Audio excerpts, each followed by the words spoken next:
এই বাড়ির ডিজাইনটা আনোয়ার সাহেবের জন্য করা হয়েছে। তিনি সৌদি প্রবাসী, কাকরদা বাকেরগঞ্জ লোকেশনে এই বাড়িটা নির্মাণ করবেন। আর এই বাড়িটা নিয়ে আলোচনা করব আমি, ইঞ্জিনিয়ার সাদি মোহাম্মদ, বরিশাল থেকে। জমি নিয়ে আনোয়ার সাহেবের সমস্যা ছিল না, তার পর্যাপ্ত জমি আছে, তিনি এটা আমাদেরকে জানায়।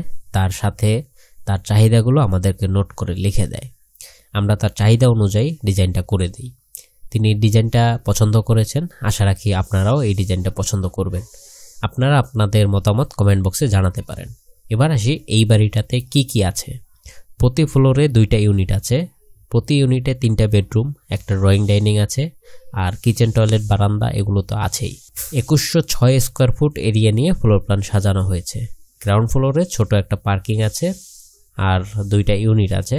দ্বিতীয় থেকে তৃতীয় তলা আমাদের 2টা করে ইউনিট সাজানো আছে।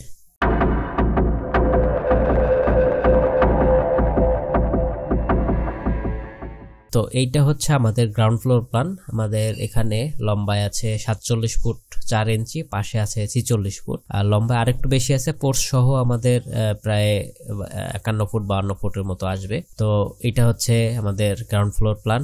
তো আমাদের নিচে 2টা ইউনিট সাজানো হয়েছে। এই পাশের ইউনিটটা 2টা বেডরুম এবং একটা ড্রয়িং ডাইনিং আছে, আর এই পাশের ইউনিটে আমাদের 3টা বেডরুম আছে আর ড্রয়িং ডাইনিং আছে, আর এই পাশে আমাদের একটা পার্কিং এরিয়া আছে।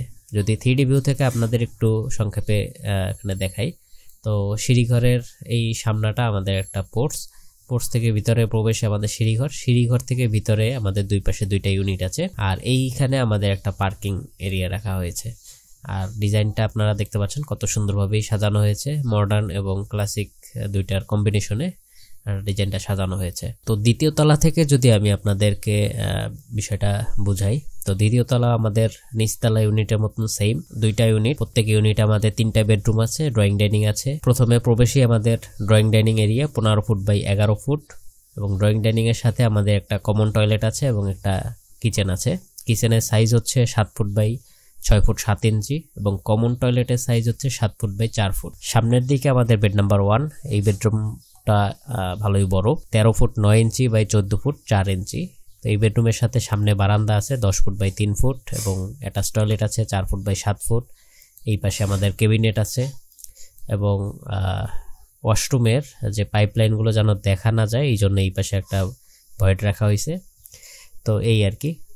আর ভিতরে আমাদের পিছনের দিকে আরও 2টা বেডরুম আছে। Bed number 2 11 foot by 12 foot 7 inch, এবং bed number 3 11 foot by 12 foot 7 ইঞ্চি।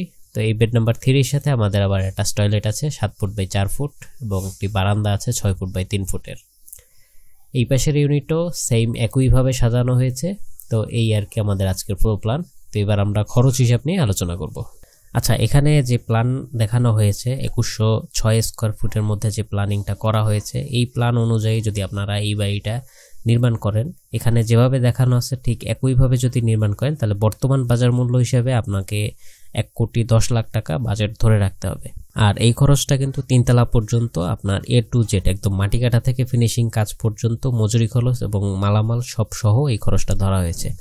আর আপনি যদি 3 তলা ফাউন্ডেশন দিয়ে 1 তলা কমপ্লিট করতে চান, সেক্ষেত্রে আপনার 40 থেকে 43 লাখ টাকা বাজেট ধরে রাখতে হবে। এটা 3 তলা ফাউন্ডেশন দিয়ে 1 তলা কমপ্লিট করতে। এখানেও কমপ্লিট আপনার মজুরি খরচ এবং মালামাল সবকিছু নিয়ে 1 তলা টোটাল কমপ্লিট করতে এই খরচটা আপনার ধরে রাখতে হবে। আজকে খরচ হিসাব এই পর্যন্তই। তো দেখা হচ্ছে নতুন কোনো বাড়ির ডিজাইন নিয়ে। সে পর্যন্ত ভালো থাকুন, সুস্থ থাকুন, সাদিস ওয়ার্কের সাথেই থাকুন। আল্লাহ হাফেজ।